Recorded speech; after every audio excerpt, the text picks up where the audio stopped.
నీ పేరు? పేరు శ్రీనివాస్, శంకర్పల్లి మండలం. గతంలో ఏ పార్టీలో ఉండాలి? ఎప్పుడైనా బీఆర్ఎస్, అప్పుడైనా అది ఇప్పుడైనా అది. ఇది ఉన్న ఒకటే లేకుండా ఒకటే పార్టీ. పార్టీ చేంజ్ లేదు. వ్యక్తి గుణం బట్టి మేము అందులోనే ఉంటాం, బయటకు వచ్చేది లేదు. ఇప్పుడు 1,00,000 ఇచ్చినా రాము, 1,00,00,000 ఇచ్చినా రాము.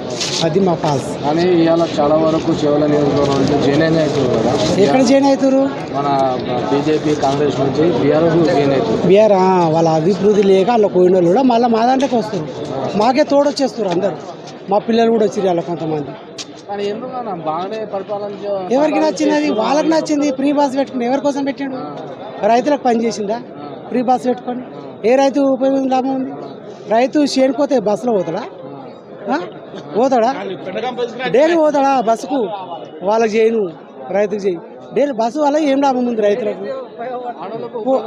ఆడవిలే వాళ్ళు రాజ మొత్తం వాళ్ళది అయిపోతుంది. ఇక మోపిలాడేందుకు ఇంకా? ఇప్పుడు బాగా ఆలోచన చేయండి. బస్సు ఉందా అని చెప్పి ఎవరే కానీ తోటి ఆడపిల్ల కావచ్చు, మన మనిషి కానీ ఎవరే కానీ అంటే ఫ్రీ బస్ ఉందని చెప్పి పోతున్నారు. వాళ్ళు భర్త విడిచిపెట్టైనా పోగలుగుతున్నారు. అదే బస్సు లేనప్పుడు కిరాయి పెడితే ఏమో బైక్ మీద ఉందా, అయ్యా పెట్రోల్ పోయిన సరే పోసుకొని పోతామని అంటారు. అంటే సమాజం అది. ఇప్పుడు ఏముంది? ఏమొద్దు పెట్రోల్ దండగా మేమే పోస్తాం పట్ట అంటారు. అది న్యాయం ఏడున్నది? మోసం ఏం చేసినట్టుంది?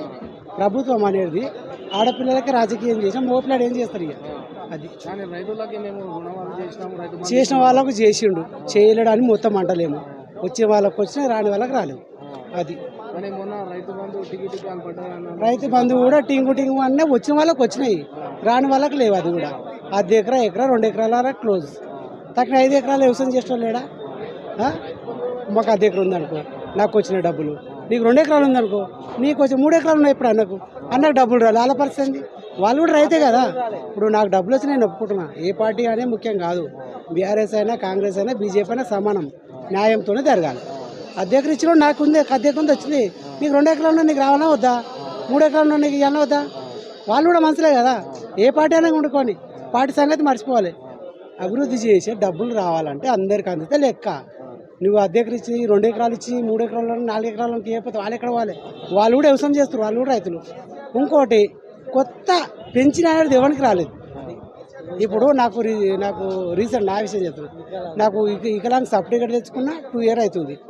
అప్పుడు ప్రభుత్వం రాలేదు, కొత్తగా వచ్చినాక కూడా రాలేదు. ఇప్పటివరకు అప్లై పెట్టాక ఇప్పటివరకు కొత్త పెన్షన్ అసలు ఏ ప్రభుత్వం చేయలేదు. కొత్త పెన్షన్ ఇచ్చిన వాళ్ళు ఎవరో ముందుకు రమ్మన్నా సార్? రేవంత్ రెడ్డి వస్తాడా, ఎంఆర్ వస్తాడా, ఎవరు వస్తాడు అనుమానం వాళ్ళని. కొత్త పెన్షన్ ఎవరికి ఇచ్చారు అప్లై చేసిన వాళ్ళని? అన్ని పెట్టాం 6 గంటల ఇల్లు అన్నాడు. ఇల్లు ఉన్నోడికి ఇస్తాడు.